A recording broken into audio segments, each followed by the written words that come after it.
Сёння, 7 сакавіка, я звяртаюся да беларусаў на бацькаўшчыну, што не скарыліся, а працягваюць у адкрытай ці схаванай форме выказваць свой пратэст супраць гвалту і несправядлівасці лукавага рэжыму. Шлях да свабоды, да адраджэння беларускай нацыі аказаўся не такім простым і не такім хуткім, як падавалася спачатку, улетку 2020 года. Але падобны шлях прайшлі шмат якія еўрапейскія цывілізаваныя зараз краіны. Апошнія 2 тыдні рэжым Лукашэнка працягвае рэпрэсіі, суды, пераслед, якія часам уражваюць сваёй абсурднасцю, сюррэалістычнасцю. Асабліва ў дэталях. Вось некаторыя з іх. Застрэленага бацьку 5 дзяцей Геннадзя Шутова з Берасця суд прызнаў вінаватым, а сведку яго забойства Александра Кардюкова даў яму 10 гадоў калоніі узмоцненага рэжыму. Зараз судзяць пенсіянерак за чытанне твораў беларускіх аўтараў Владзіміра Караткевіча, Васіля Віткі у электрацыі. Хворага на анкалогію інваліда Владзіміра Малахоўскага з Віцебска, якому зламалі палец і прыснулі ў твар з балёнчыка. Зараз яму далі 3,5 гады калоніі.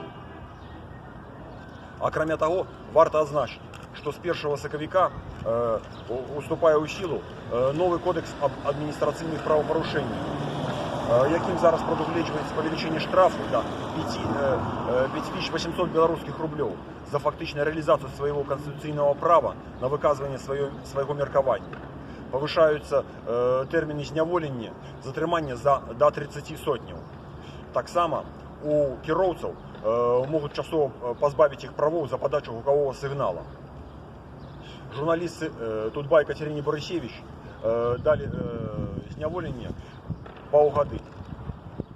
Таксама была заведена крымінальная справа супраць праваабарончага цэнтру «Вясна». Вынесены прысуд за чаяванне Менску. Зараз немагчыма набыць беларускія гістарычныя і дзіцячыя часопісы праз сетку дзяржаўнага манапаліста «Белсаюз-Печать».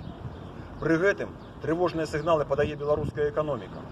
У апошні час былі замарожаны кошты на сацыяльна значимыя тавары. Цяжка ўсур'ёз адэкватна успрыняць і даць адказ гэтым фактам. Натуральным, сімвалічным тут падаецца адказ міністра замежных спраў Літвы у адказ на запыт пракуратуры РБ аб выдачы Светланы Ціхановскай. Тут чым мы будем з вами супрацоўнічаць. Закликаю белорусских